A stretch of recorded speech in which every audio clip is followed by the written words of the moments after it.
Hello दोस्तों, welcome back to my channel Kirti the Indo Canadian explorer. Last vlog में मैंने आपसे बताया था कि बहुत सारे लोग रिवर्स माइग्रेशन करके वापस जा रहे हैं, लेकिन हर नेगेटिव पॉइंट के साथ में कुछ पॉजिटिव पॉइंट्स भी होते हैं हर एक कंट्री के पास। और आज उन्हीं पॉजिटिव पॉइंट्स के ऊपर मैं बात करूंगा कि लोग यहाँ पर क्यों आए। कनाडा क्योंकि एक बहुत बड़ा ही रिच कंट्री है, जोग्राफिकली काफ़ी बड़ा है, रिसोर्सेज ढेर सारे हैं। तो आज इस बारे में बात करूँगा कि जो लोग यहाँ पे आ रहे हैं, स्पेशली यंगस्टर्स, फैमिलीज़, उनके लिए क्या एडवांटेजेस हैं। आज पॉजिटिव नोट के ऊपर बात करूँगा क्योंकि मैंने देखे कई सारे वीडियोस हैं पीपल लिविंग कनाडा। हाँ, मैंने भी बनाया उस बारे में, लेकिन अभी तक शायद किसी ने इतने सारे पॉइंट्स पॉजिटिव नहीं बताए जो कि मैं इस वीडियो में आपको बताने लगा हूँ। सो बिना टाइम वेस्ट किए चलो चलते हैं पॉइंट नंबर 1। यहाँ यंग फैमिलीज़ का आना बहुत फ़ायदे का काम है कि यहाँ पे बच्चों की एजुकेशन फ्री है। फ्री इन द सेंस कि भाई हम लोग टैक्स पे करते हैं एज कैनेडियंस, और उस टैक्स में से पैसा जाता है गवर्नमेंट के पास। गवर्नमेंट स्पेंड करती है इंफ्रास्ट्रक्चर पे, और जो आपकी ग्रेड 1 से लेके ग्रेड 12 तक का बच्चा है उसको एजुकेशन फ्री ऑफ कॉस्ट मिलती है। छोटे मोटे खर्चे होते हैं कि आपने स्टेशनरी ख़रीद ली या उनके लंच सुपरविज़न का पैसा दे दिया, वन टाइम पेमेंट होती है, या कोई फील्ड ट्रिप जा रहा है बच्चों का जो कि कोई म्यूज़ियम हो सकता है, लेजिस्लेशन असेंबली हो सकती है, या फिर कोई अलग जगह जा रहे हैं ज़ू जैसी जगह पे, तो उसके लिए ज़रूर पैसा दिया जाता है। अदरवाइज़ आपकी एजुकेशन बच्चों की ऑलमोस्ट फ्री होती है। अब अगर एजुकेशन फ्री कह रहा हूँ तो वो मैं ग्रेड 1 से नहीं कह रहा, मैं उसको कह रहा हूँ रेडीनेस सेंटर से, या जो अर्ली डे केयर होती है। अल्बर्टा जैसी जगह का मैं बता सकता हूँ कि यहाँ पे डे केयर ऑलमोस्ट फ्री है। एक मेरे जानने वाले हैं जो लगभग $226 पर मंथ पे करते हैं एक बच्चे की डे केयर का, वेयर एज उनको गवर्नमेंट पैसा देती है अराउंड $250 एक बच्चे की डे केयर का। तो आपका तो कुछ लगा ही नहीं उसमें, आपको ऑलमोस्ट गवर्नमेंट ने ही पे कर दिया। सो ये एक बहुत बड़ा प्लस एडवांटेज है। मैं रेडीनेस सेंटर्स की बात कर रहा था। इंडिया में बच्चा 2 साल का होता है और उसको स्कूल भेज दिया जाता है कि चलो जी इसको टिफ़िन वाले स्कूल में भेजो। रेडीनेस सेंटर यहाँ पे थोड़े से डिफरेंट हैं, स्कूल्स के अंदर ही होते हैं या रेक सेंटर्स के अंदर होते हैं। वो लगभग 2 घंटे के लिए बच्चा जाता है, वो भी हफ्ते में 2 या 3 दिन, और उसमें मम्मियाँ भी साथ चली जाती हैं। वहाँ पे बच्चा देख लेती हैं कि वो ढल जाता है टीचर्स के साथ में कहानियाँ सुनते हुए, कोई कलर्स के साथ खेलते हुए, ये उस तरह की चीज़। सो ये एजुकेशन की स्टार्ट होती है यहाँ पे, फ़न एनवायरनमेंट दिया जाता है। एक जो यहाँ पे बहुत बड़ा एडवांटेज है यंग फैमिलीज़ के लिए, उनके लिए है government support for the kids. So government support for the kids में क्या होता है, इनका जो प्रोग्राम है उसमें प्रोविंशियल लेवल और फेडरल लेवल दोनों की गवर्नमेंट आपको एक फ़िक्स्ड अमाउंट देती हैं आपकी इनकम के ऊपर बेस्ड 1 साल के लिए। और हर साल जब आप अपना टैक्स फाइल करते हो उसके बेस के ऊपर वो क्या अमाउंट जो है वो रिकैलकुलेट होता है अगले साल के लिए। तो आपको एक फ़िक्स पैसा आता है एक बच्चे का, या 5 बच्चे हों, आपके जितने मर्ज़ी बच्चे हों। तो इस हिसाब से लोग कहते हैं यार ये तो कनाडा में फैसिलिटी बहुत अच्छी है, और मैं खुद मानता हूँ कि अच्छी है, क्योंकि आपको मतलब एक रिलैक्सेशन मिल जाती है बच्चे के हिसाब से कि भाई एटलीस्ट उसकी एजुकेशन के साथ साथ आपको कुछ अमाउंट सरकार दे रही है। ओके, थर्ड चीज़ मैं कहूँगा कि यहाँ पे एक चीज़ होती है जो इंडिया में शायद लोगों को नहीं मालूम, उसको कहते हैं एम्प्लॉयमेंट इंश्योरेंस। हम लोग उसको शॉर्ट में EI कह देते हैं।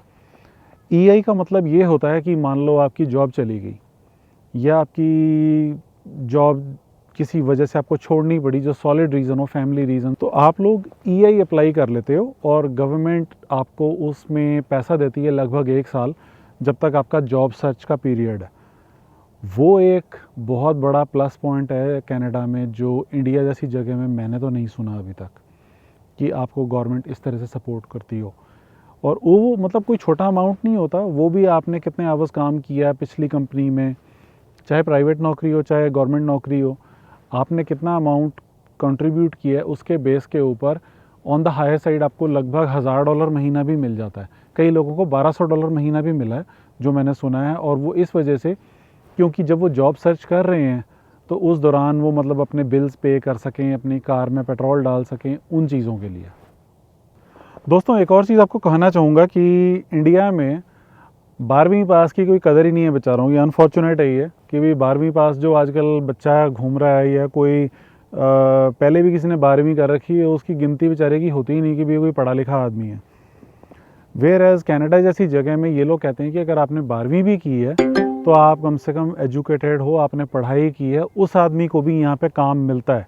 इंडिया की तरह नहीं होता कि चलो जी कोई दिहाड़ीदार मजदूर का काम कर लिया या कोई फंसी मार कोई छोटा काम कर लिया।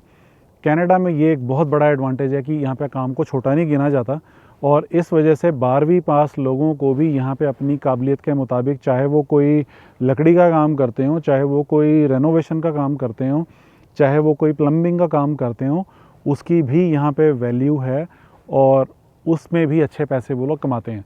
ये हो गया एक पहलू।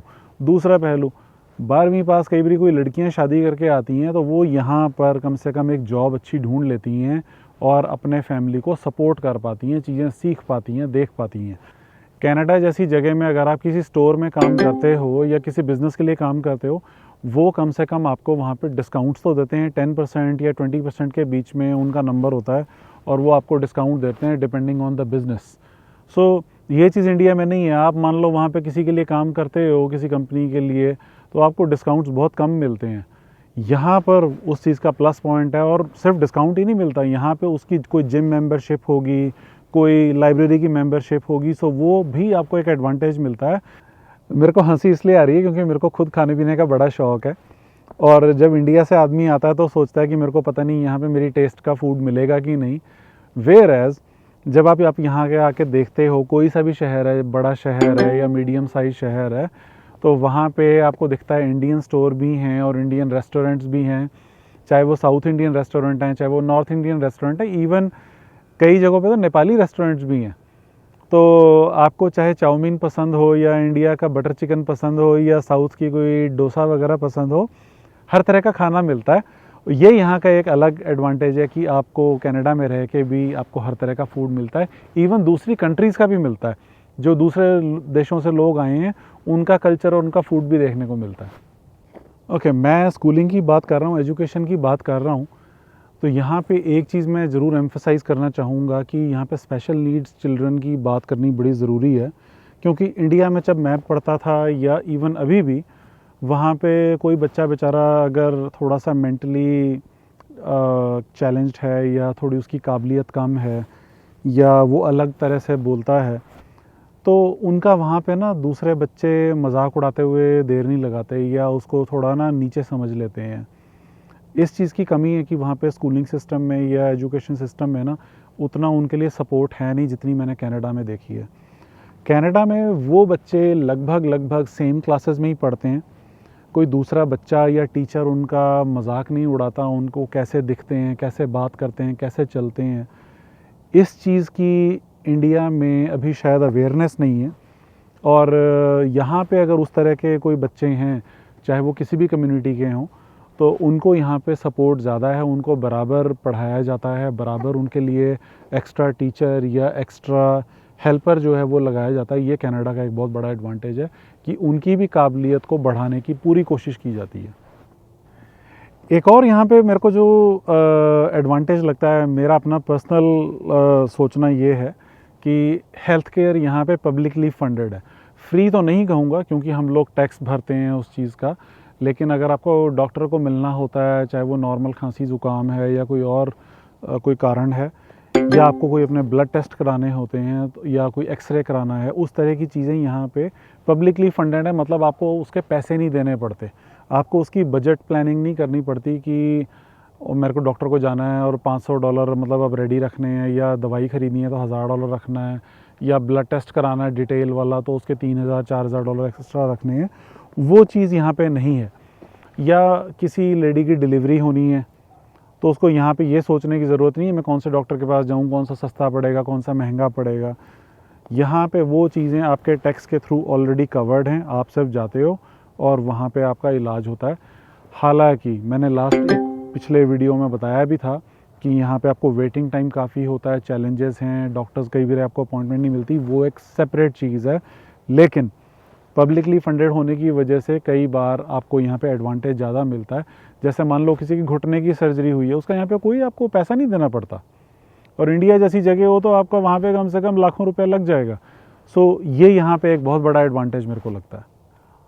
मुझे एक चीज़ बताते हुए बड़ी खुशी हो रही है कि जो इंडियन ओरिजिन के लोग यहाँ पे आते हैं, चाहे वो पंजाबी हैं, चाहे वो गुजराती हैं, चाहे वो साउथ के हैं, उनको आपस में इंटरेक्ट करने का मौका बहुत ज़्यादा मिलता है।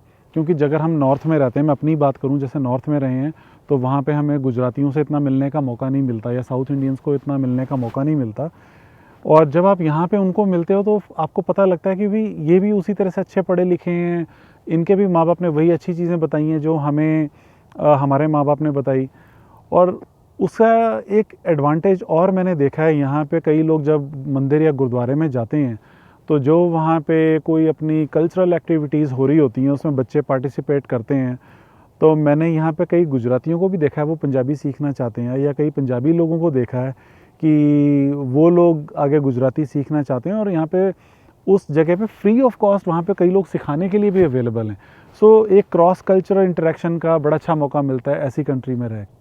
यहाँ कई बच्चे एजुकेशन के हिसाब से तो नहीं, लेकिन अपनी लैंग्वेज का अगर कोई ग्रामर सीखना चाहते हैं, हिंदी की, पंजाबी की, तो मंदिर गुरुद्वारों में बल्कि कई लोग खुशी से अपनी वो सर्विस ऑफ़र करते हैं फ्री ऑफ कॉस्ट कि बच्चे सैटरडे संडे को आएँ या शाम को किसी दिन आएँ और वहाँ पे प्रॉपर हिंदी की ग्रामर और प्रॉपर पंजाबी की ग्रामर जो है वो बच्चे वहाँ पे सीख पाते हैं। यहाँ मैंने एक बार अपने वर्क रिलेटेड व्लॉग में बताया था कि यहाँ पे कई लोग वॉलंटियर वर्क करते हैं, और उसका एक बहुत बड़ा एडवांटेज ये है कि बच्चा वॉलंटियर वर्क करके, बच्चा कह लो या टीनेजर कह लो या कई न्यू कमर्स होते हैं, वो आते हैं, वो कहते हैं यार यहाँ पे ये चीज़ मैं करके तो देखूँ। सो वो करके देखूँ के लिए वो जाके कई भी कंपनी से बात करते हैं कि कोई वॉलंटियर वर्क है, या कई नॉन प्रॉफिट ऑर्गेनाइजेशंस होती हैं वहाँ पे वॉलंटियर वर्क के लिए वो अप्लाई करते हैं, और उससे एडवांटेज ये मिलता है उनको कोई नया स्किल सीखने को मिलता है, और कई बार ऐसा इंटरेस्ट भी डेवलप हो जाता है कि यार ये मैं इसी को क्यों ना करूं। अब एडवांटेजेस की बात हो रही है, इंडिया जैसी जगह में बड़ा नॉर्मल होता है किसी भी बॉस के लिए रात को 10 बजे कॉल करना, 9:30 बजे कॉल करना, दिन में 6 बार कॉल करना। उसका वर्क लाइफ बैलेंस नहीं है, या कह लो कि भी लोगों के स्ट्रेस लेवल्स बहुत हाई हैं, लोग परेशान अपनी नौकरियों से। कनाडा जैसी जगह में एक एडवांटेज ये है कि अगर आप यहाँ 5 दिन काम करते हो तो 2 दिन आपका ऑफ डे है। ऑफ डे में आपको कोई दोबारा याद नहीं करता कि आप काम पे आ सकते हो, या कुछ मेरे पेपर्स रह गए सबमिशंस कर दो, नोबडी डिस्टर्ब्स यू। और जो 5 दिन आप काम करते हो उसमें भी एक बार आप वहाँ से छुट्टी करके आ गए तो आपको फ़ोन नहीं आता बॉस का कि भाई ये कागज़ रह गए ज़रा सबमिशन कर दो, ईमेल भेज दो, ईमेल चेक कर दो, या फ़ोन करके कि हाँ जी कल की क्या प्लानिंग है। Nothing like that. Work life balance बहुत ज़रूरी है लाइफ में और एक पीस ऑफ माइंड के लिए। और यहाँ पे अब थोड़ा सा क्राइम बढ़ रहा है कनाडा में। पहले 10 साल पहले कनाडा बहुत सेफ़ था, लेकिन स्टिल अभी भी मतलब अमेरिका जैसा हाल नहीं है जहाँ पे गन कल्चर बहुत ज़्यादा है अमेरिका जैसी कंट्री में। कनाडा में अभी इन चीज़ों पे बड़ा अच्छा कंट्रोल है। हमारी सरकारें इस मामले में बहुत अच्छा काम कर रही हैं कंपैरेटिवली अमेरिका के मुकाबले। सो एक ये भी बड़ा एडवांटेज है कि यहाँ पे अभी इतना गन वाला क्राइम नहीं है। यहाँ पे एक और चीज़ जो मैंने प्लस पॉइंट देखा है कि कनाडा जैसी जगह में इतना रेसिज्म नहीं है, क्योंकि यहाँ पे लगभग हर कंट्री से बंदे आए हुए हैं, मतलब बड़े सुख शांति से लोग रहते हैं और अपना काम करते हैं, अपने काम से काम रखते हैं। यहाँ पे रेसिज्म इतना है नहीं जितना कि पहले कभी ऑस्ट्रेलिया जैसी कंट्री में हमने सुना है अर्ली 2000s में, या अमेरिका जैसी जगह में। सो एक ये बहुत बड़ा एडवांटेज है कनाडा में रहने का। कनाडा मतलब अपनी पूरी कोशिश कर रहा है दोबारा से इकॉनमी को स्ट्रॉन्ग करने के लिए, दोबारा से बिजनेसेस को ग्रो कराने के लिए, और इन चीज़ों को देख के ना मतलब आदमी फिर भी मोटिवेटेड रहता है कि यार आज नहीं तो कल, कल नहीं तो परसों, कम से कम यहाँ पे दोबारा से फिर से जब इन्फ्लेशन कम होगी, प्राइसेस कंट्रोल में होंगे, तो कोई भी काम करो आपके पास में सेविंग्स होगी। और इसी पॉजिटिव नोट के ऊपर मैं ये व्लॉग एंड करना चाहूँगा और कहूँगा कि भी ज़रूर शेयर करो ये good piece of information, like करो, सब्सक्राइब करो। तब तक के लिए have a great day, bye bye.